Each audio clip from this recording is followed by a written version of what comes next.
to you to ensure that your son or daughter is going to be in the very best position.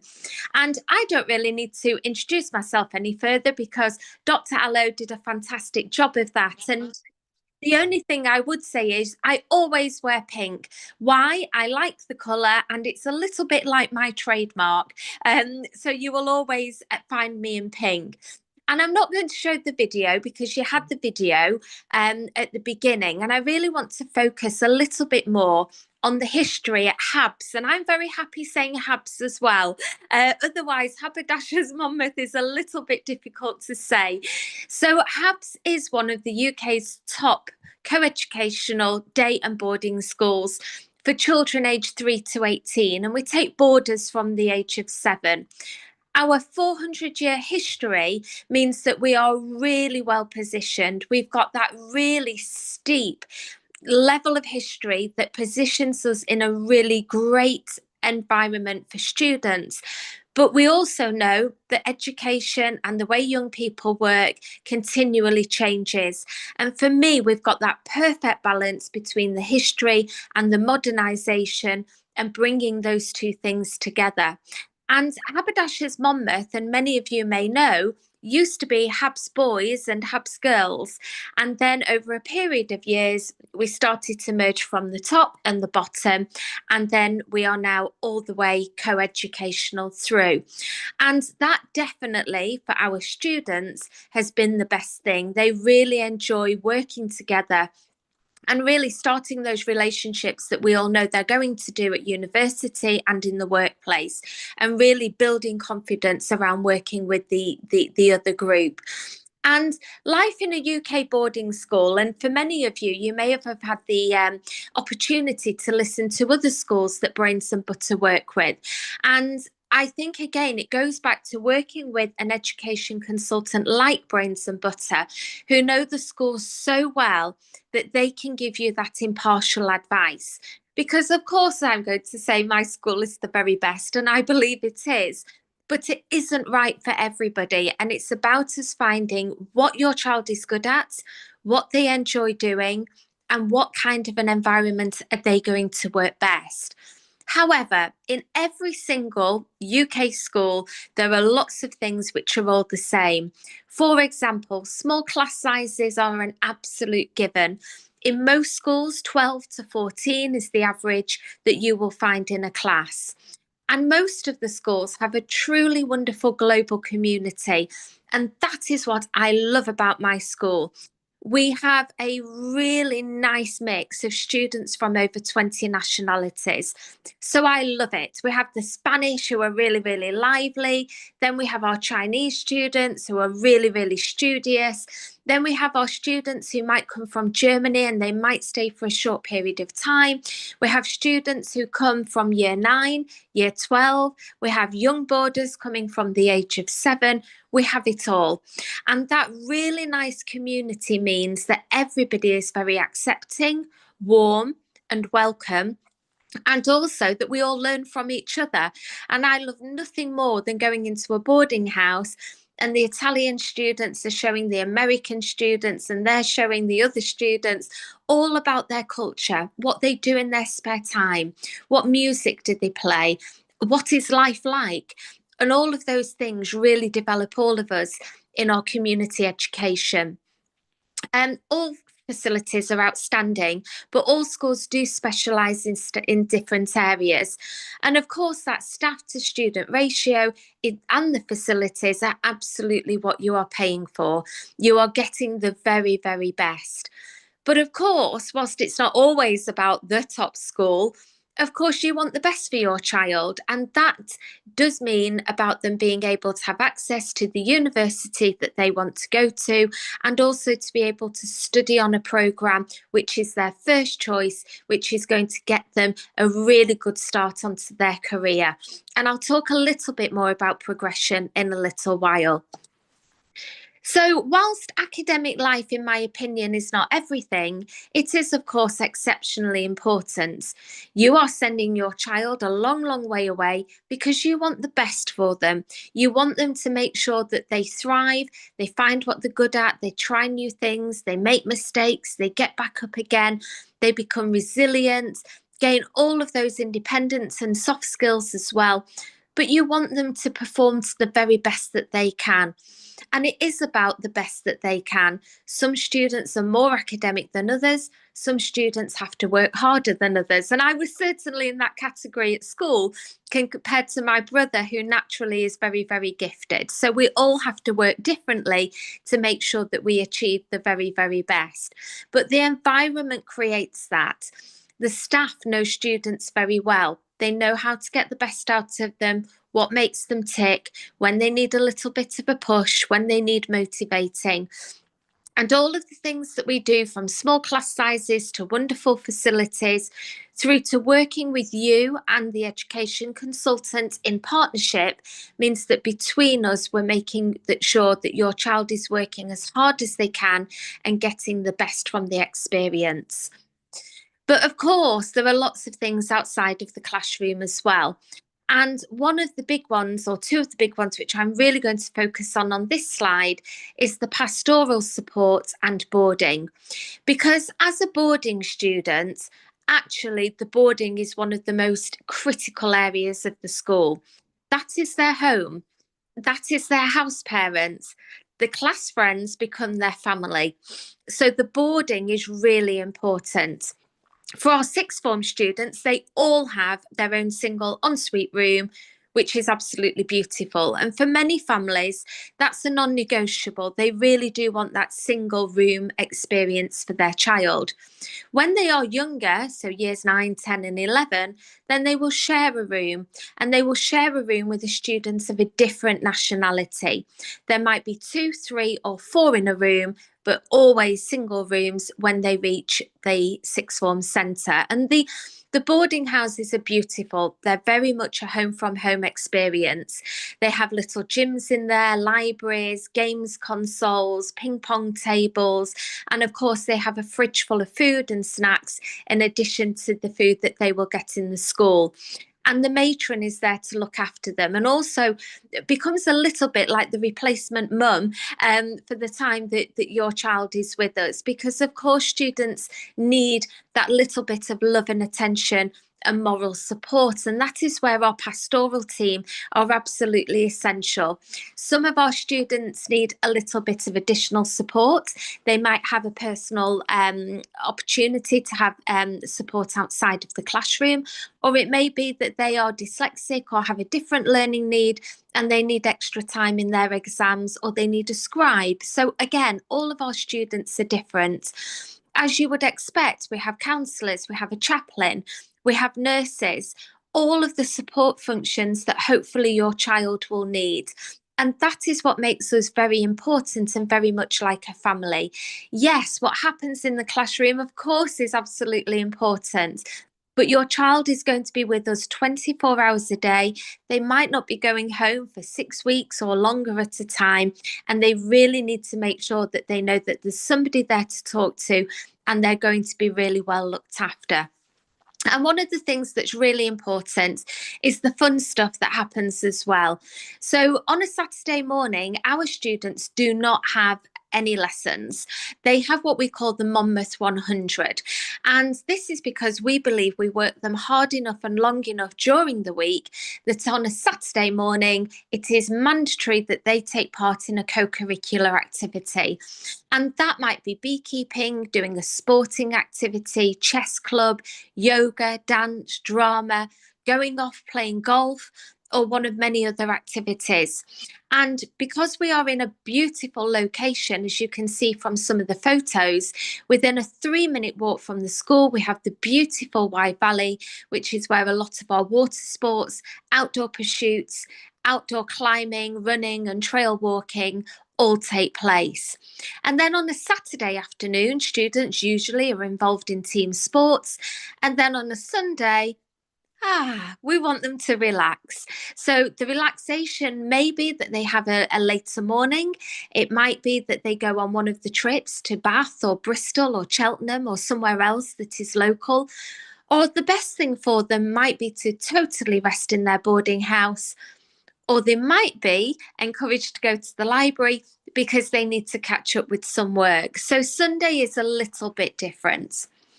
And whilst all schools are different, talking of difference, we focus on 4 curriculum areas in addition to 30 different options from maths, science, humanities, digital, creative arts.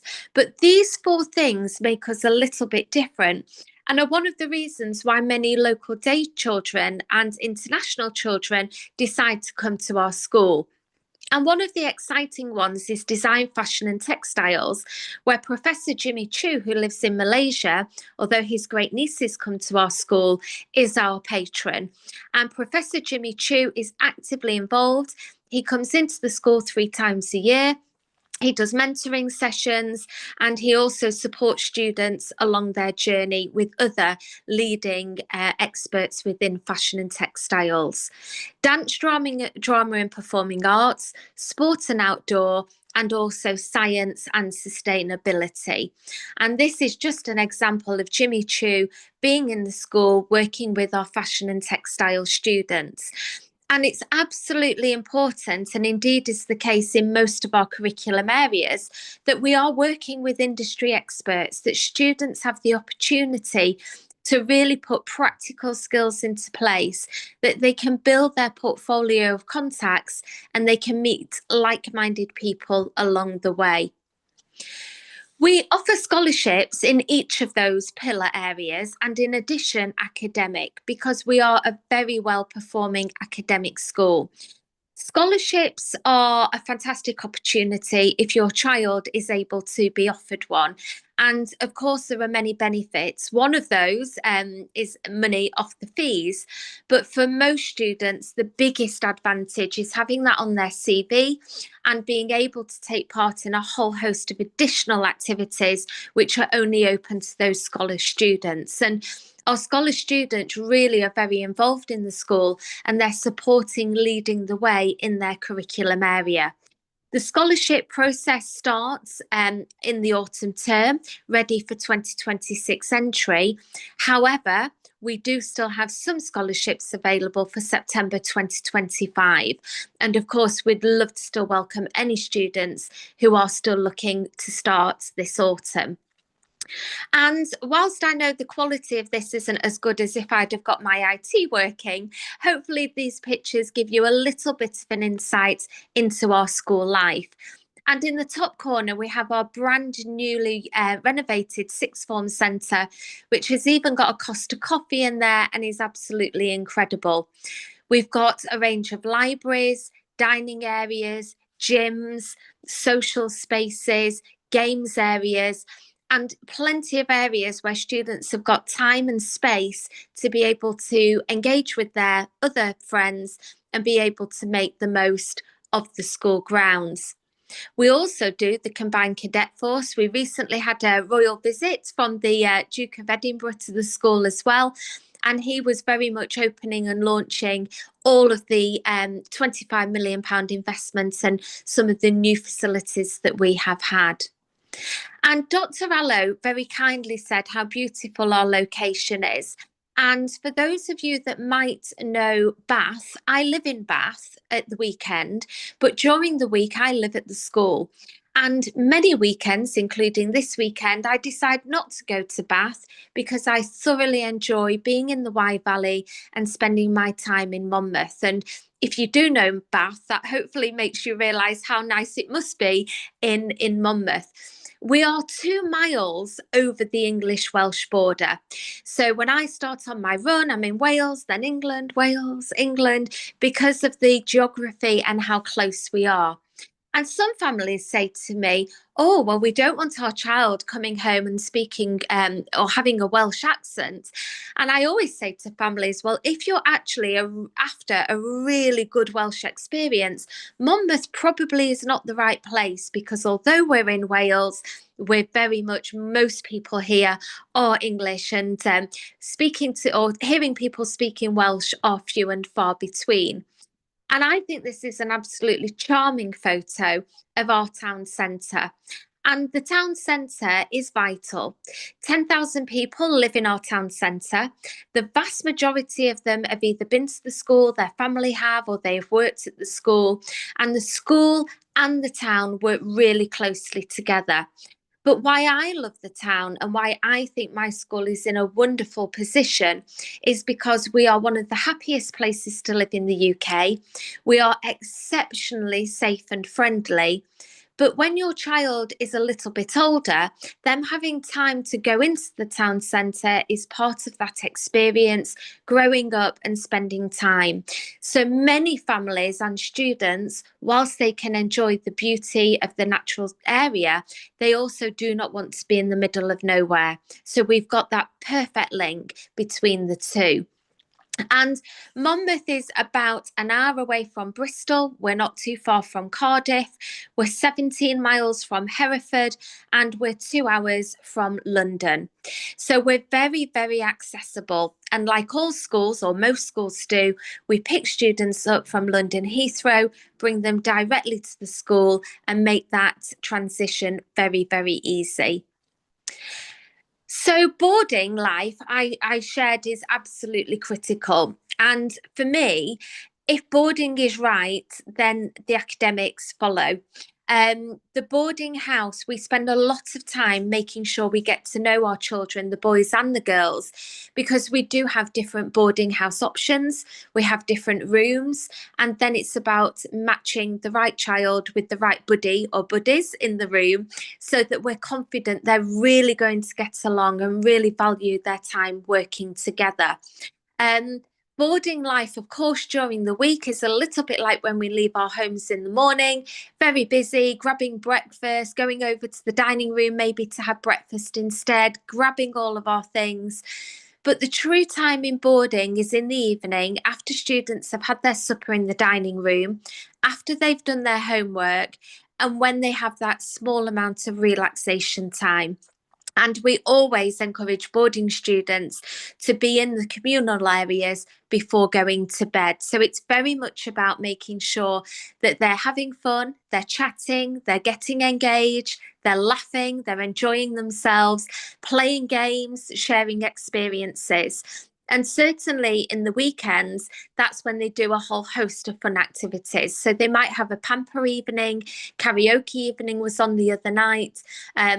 When it's activities like major football competitions, or whether it's the Eurovision Song Contest, then all of those activities are really celebrated within the boarding house.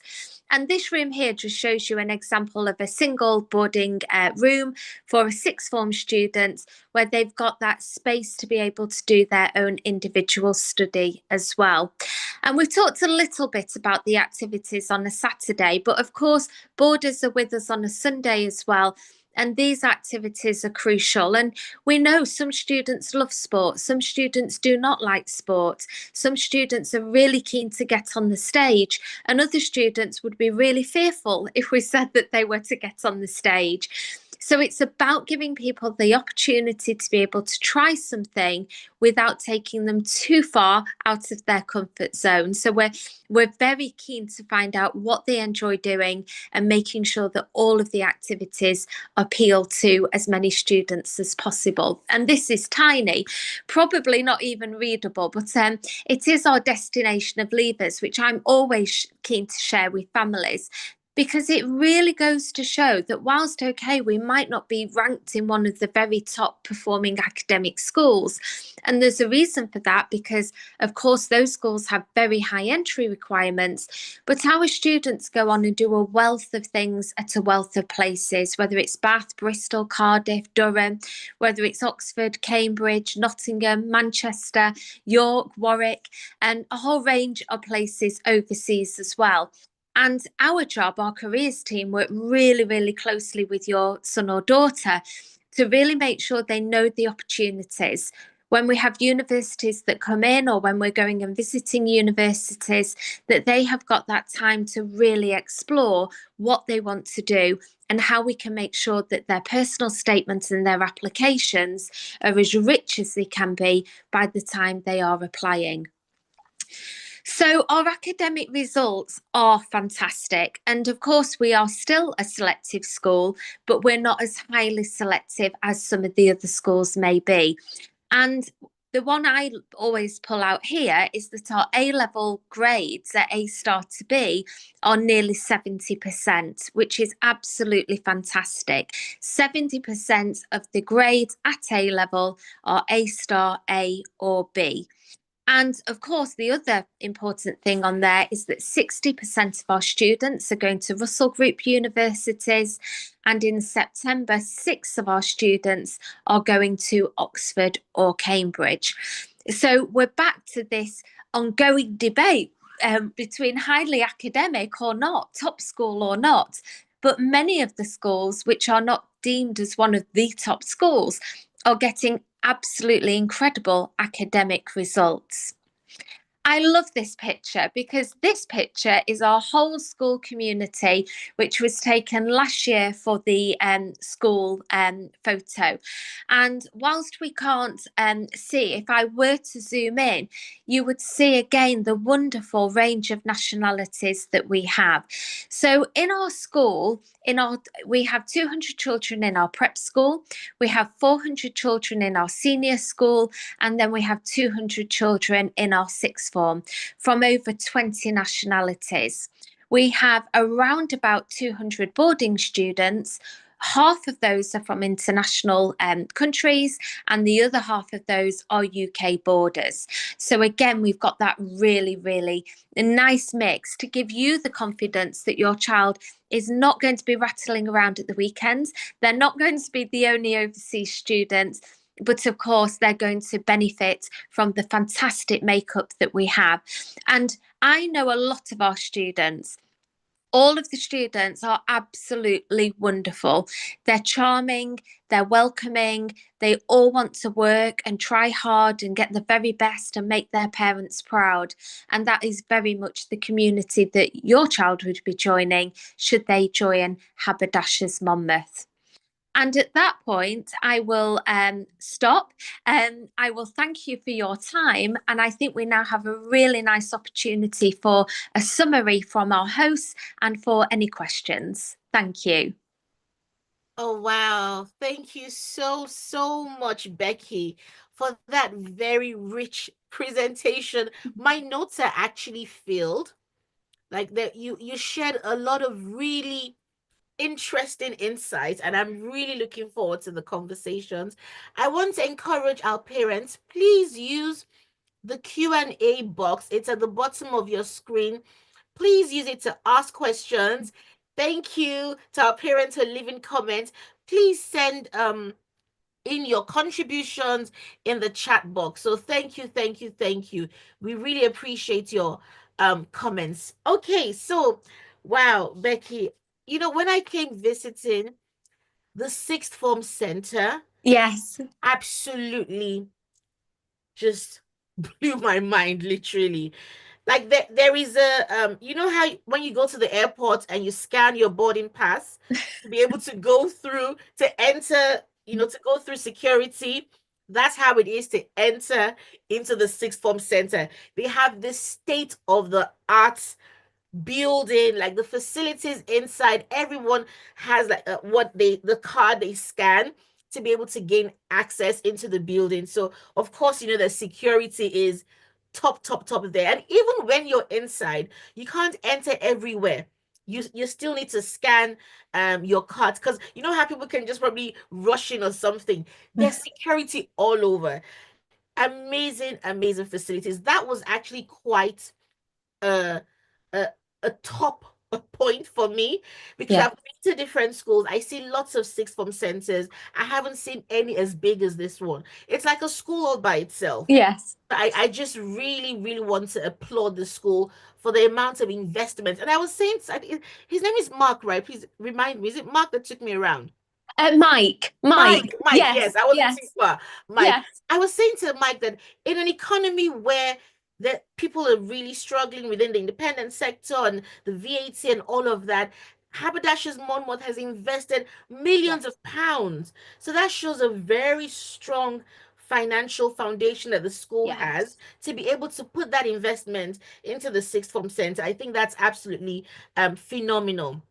Okay, so another thing that you said that I thought was really profound was it's not actually the school that's important, it's the child. yeah, It really is the child that's important. yeah, And for our parents on the call, because for many of our African parents really like the big names. They like, oh, I've heard of this school before. Oh, this school is top of the pops, as it were. Like, oh, this person went to that school. Oh, this former president went to this school.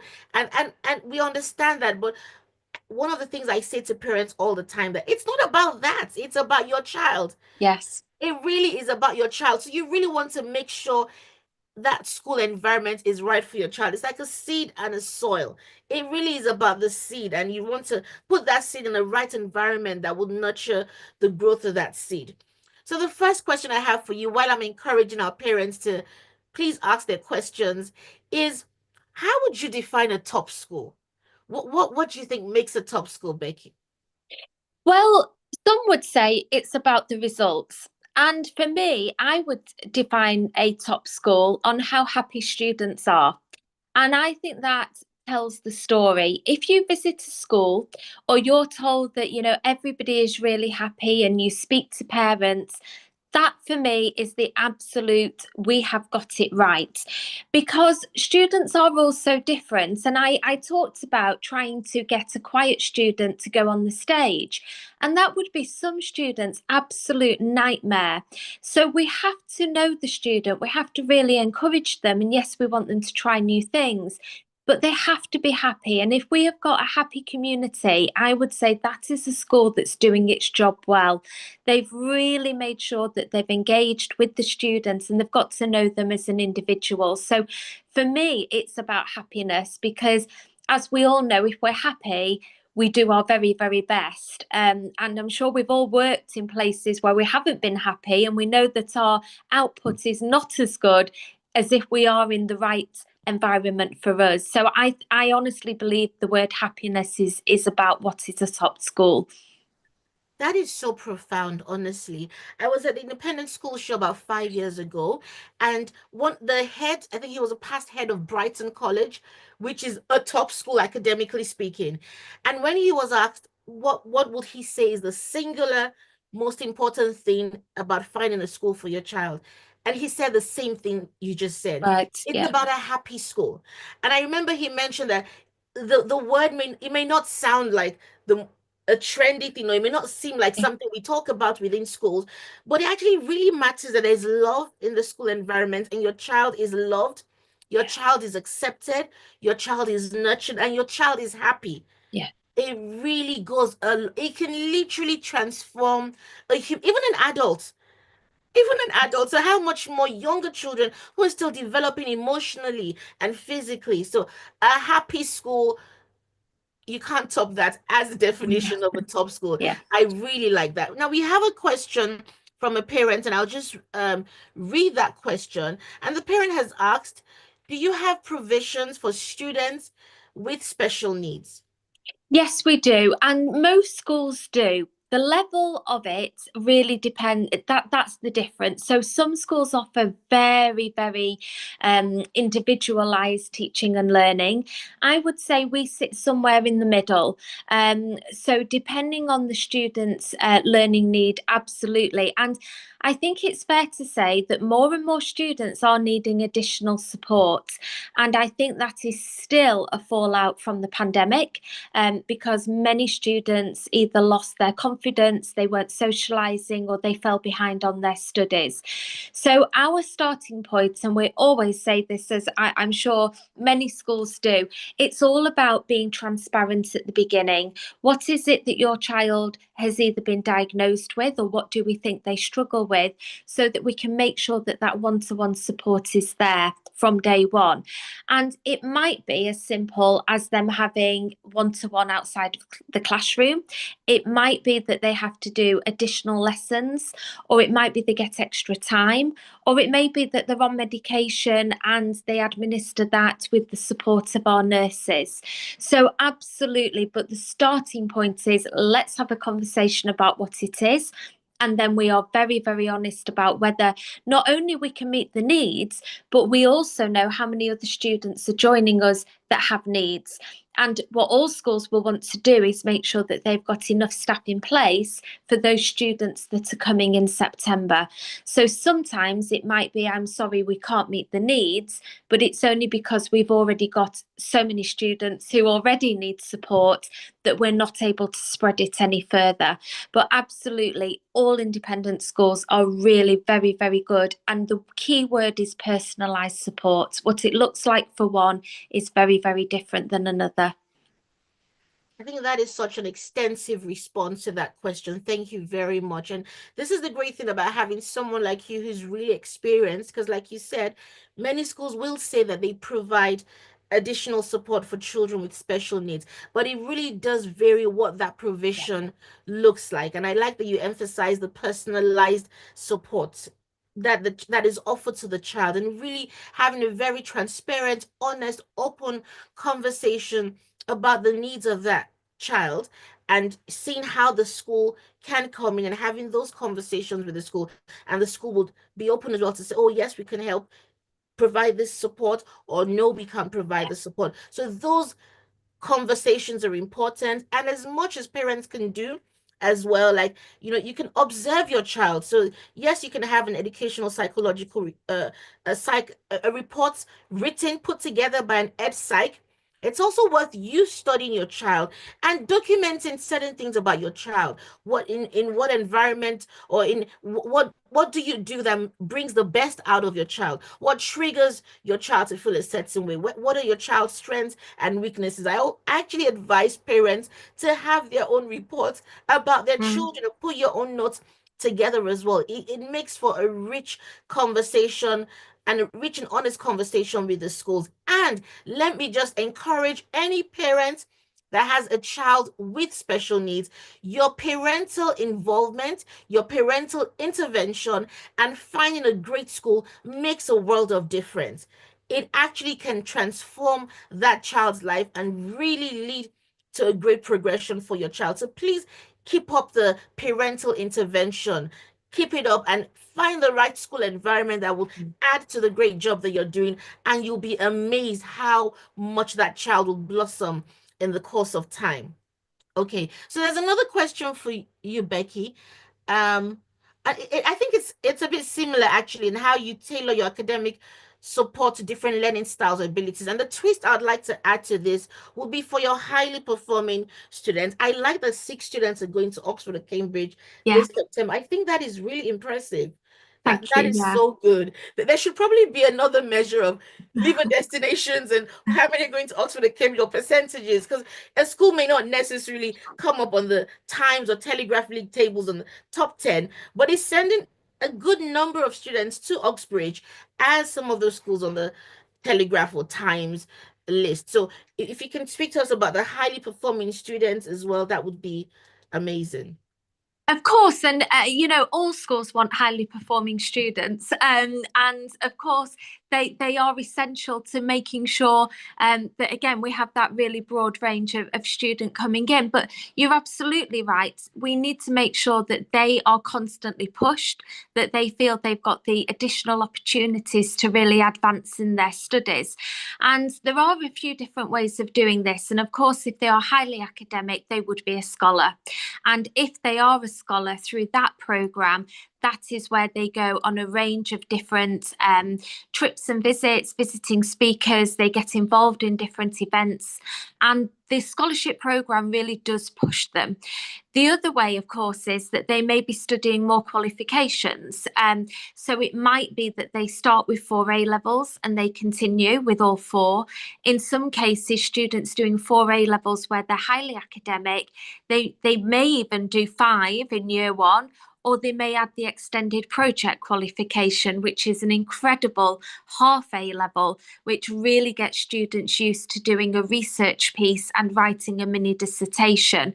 So there are differences in terms of how much additional, I suppose, opportunities and work a student who's highly academic will get.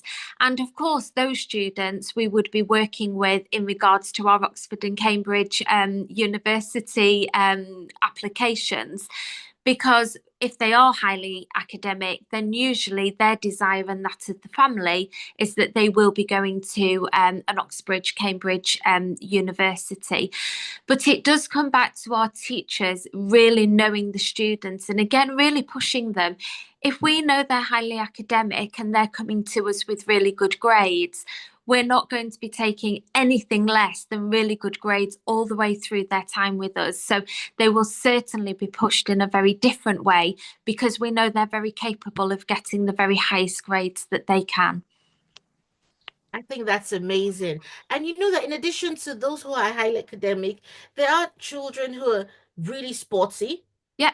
very good in their arts and crafts, and some are Yes. drama scholars. And outside of the classroom, outside of academics, you have some real musicians as well, like real top performing students within other activities. So, what's the sports, the music, the arts and drama like at Haberdashers Monmouth? Lovely. And absolutely, we have some students who they try really, really hard and they love the sport, but they're not at an elite level. Or again, they love playing the piano, but they're not at a really high level. So students are really encouraged to give it a go. So of course, in sport, we may have an A team, a B team, and then other students will be playing against each other in those at more of a local school level. So sport is very broad, from rowing, football, cricket, rugby, basketball, netball, tennis. We've got 7 tennis courts. We've got 2 25-metre swimming pools. So there is always some sports because it is such a broad range. And actually, our rowing students are at the Nationals in Nottingham this weekend. And those students that are, in the A and B team squads, they're there. But so are all of the other students as well, because actually we want to make sure that they're still engaging and having that same experience. So, of course, in sport, there are always going to be students who are more capable than others and might be representing at a higher level. And we have lots of students who represent their country at sport as well. And again, we always work to make sure, well, how can we ensure that they're getting enough training in to be able to keep that going? Music, as you say, is absolutely massive. We have students who take part in poetry writing competitions, and then groups who compete in things like Lego building and chess club, again competing in quite unique things at a national level. So given we've got the Monmouth 100, and given that sport and music are absolutely running all the way through what we offer, I mean, it's exciting, but we don't want students to feel inferior. We don't want them to think, well, I'm not that good at football and I cannot play it. Absolutely, they can. It's all levels are very much included. Amazing. Thank you, Becky. And you talked about scholarships. So with the scholarships, I'm sure there's a wide range of scholarships available. Do they come with the financial side of it as well on the fees? And with some parents who could do with a little bit of support on the fees, what's that like as well? So on the scholarships, it's always a minimum of 10% off the fee and a maximum of 50. And the level of those at 50 are few and far between. They really might be a combination of a fantastic sport person and a fantastic academic performer. but 10% is the minimum. And then we do also have financial bursary for those families who just are finding the affordabilities of the fees just a little bit too much. And any bursary award very much is means tested. And some families don't want to go down that route, and some families would very much rather see, first of all, whether their son or daughter is successful in a scholarship. And scholarships are open to all of our students. Of course, if we're not going to ask that somebody comes on an 8-hour flight in order for us to hear them play the piano, because that can be done online. So all of the scholarships would include meeting the students, either seeing their portfolio or seeing them produce a piece of work, or it might be a reference from their football club. So as I say, scholarships are open to everybody. I actually think that's really generous, like having that range from 10 to 50%, even a minimum of 10%. Some schools don't even do more than 5% on the scholarship. So I think Yeah. that's really generous. And again, that speaks volumes about Haberdashers Monmouth.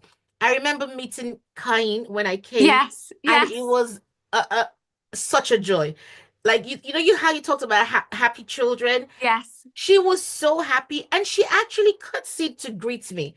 And I Oh, thought that was really nice that she's preserved her African culture. She didn't say, "Oh, we're in the United Kingdom and I'll forget to, this is how I greet an older person." yeah, That just warmed my heart, and I just held her so close. Like, how amazing is it that she's in a British boarding school in the United Kingdom, has preserved her African culture, is yeah. thriving, is happy. She took me around this, and I think around the sixth form center, and she wants to study cognitive neuroscience. And I'm like, oh my goodness, what an amazing course that is. Cognitive Yeah. neuroscience. I've never heard of it before. I thought that was absolutely phenomenal. And it's back to that individualized support that I could really tell happens at Haberdashers Monmouth. So we have 3 minutes to the end of this very interesting conversation. Thank you so much, our parents who have stayed on. So as we wrap up this call, Becky, Yes. what are your thoughts on the theme for this conversation, which is a top school or the right school? Would like to hear your concluding remarks on that.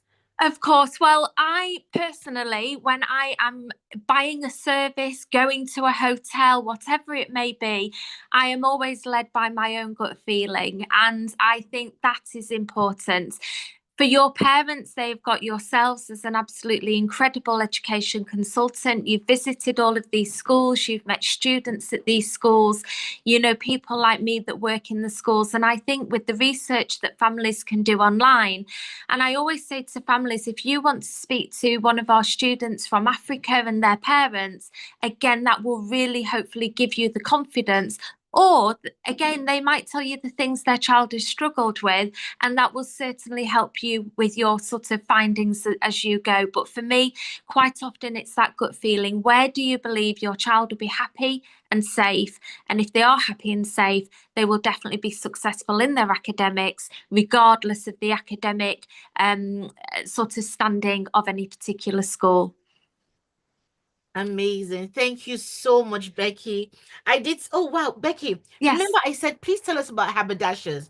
Because for some of our parents, like yes. haberdashers, they want to know. So can you just enlighten our parents some more on haberdashers? Of course, and I think this goes hand in hand where before we were talking about in these challenging times, our school investing £25 million in our facilities. And the Haberdashers Company was set up hundreds of years ago in order to have an endowment and ongoing funding for students to be able to have good, high quality education. So our school is one of 15 schools in the Haberdashers family. We're all absolutely, totally independent, but we get really good levels of support and indeed money, which enables us to do lots of things which other schools can't do. So the Haberdashers, we have something called the Haberdashers Advantage, which is our guarantee and promise of what schools and students are getting if they join one of the Haberdashers schools. And Haberdashers Monmouth is actually the only independent boarding school within the Haberdashers family.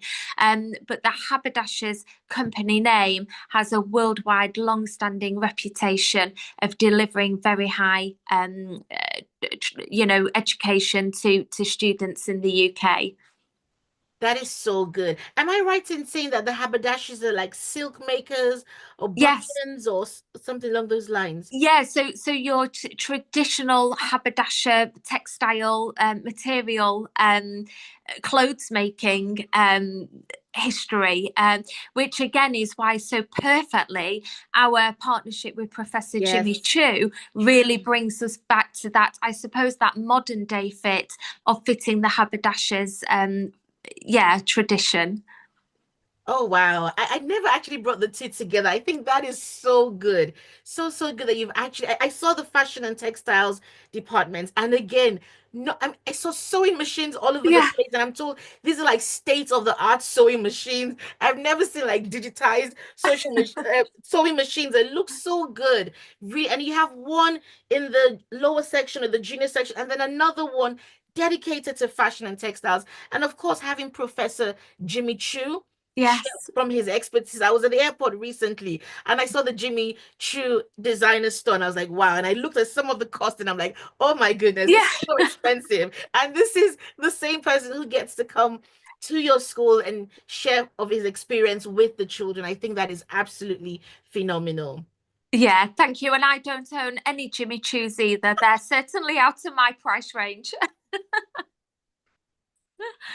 Wow, thank you so much, our amazing parents. I did say that I would round up by giving you my third summation about the topic we've been discussing, whether top school or a right school. And I'm sure you've gotten to hear so many amazing things about Haberdashers Monmouth School. Please come and visit when next you're in the United Kingdom. We'll be happy to arrange a visit for you to see Haberdashers Monmouth School. So I'll recap very quickly my earlier two summations and then wrap up with the third one. So the first, actually, before I tell you the three summations, it matters how you define a top school. It really matters. What is a top school to you? It's like how they say, how do you define success? How do you know you've been successful? Is it money? Is money the only measure of success? Or is it your health? Is it how you feel in your body? Or is it your relationships, the people you have in your support system? How do you define success? It's the same thing. How do you define what makes a top school? Now, for the purposes of this conversation, we're going to restrict our definition of a top school to the academic rank of the school. Now, a top school, academically speaking, does not necessarily make it the right school for your child. And that's on period, as the Gen Zs will say. A top school is not necessarily the right school. That was the first summation I made at the start of this call. Now, the second thing is a top school can be the right school for your child. So it is possible. But do remember the first, it's not necessarily the case, but it can be the case. Now, if I were to rephrase that, rephrase the first one, the right school for your child may not necessarily be a top school academically. And that rephrasing does matter. It matters how you say it. So if I say a top school is not necessarily the right school, you may be thinking, okay, but when you do know that the right school may not necessarily be a school that is ranking highly academically, I think it just changes your posture a bit and you understand that the emphasis is on the school being the right school for your child. And the second one was that a top school can be the right school. Alternatively said, the right school can be a top school academically. Now, my final summation is this: the right school is your top school. End of story. The school that is right for your child is your top school. And please remember that we're here to help you find the school that is right for your child because at the end of the day, it is really all about your child and placing your child in an environment where they will thrive. We've gotten to hear a lot of great things about the Haberdashers Monmouth School environment. I am definitely confident that it is a school where many of our children will thrive. This recording is going to be on YouTube and we're going to share it to many parents who couldn't make it on this call and to those of you who are on the call and would like to watch the replay. Once again, a big thank you to all our parents. Thank you so much, Becky, for always making yourself available despite all the tech issues and whatnot. You delivered amazingly. So thank you so much for your time today and do enjoy the rest of your Saturday. Thank you for spending your morning with us. Lovely. Thank you very much. Always good to be with you. Likewise. Thank you. Take care. Bye-bye. Bye. Bye, everyone. Bye. Thank you. And thank you for all the comments. Yes, the right school is your top school. Thank you so much, everyone. I'll be closing the room at the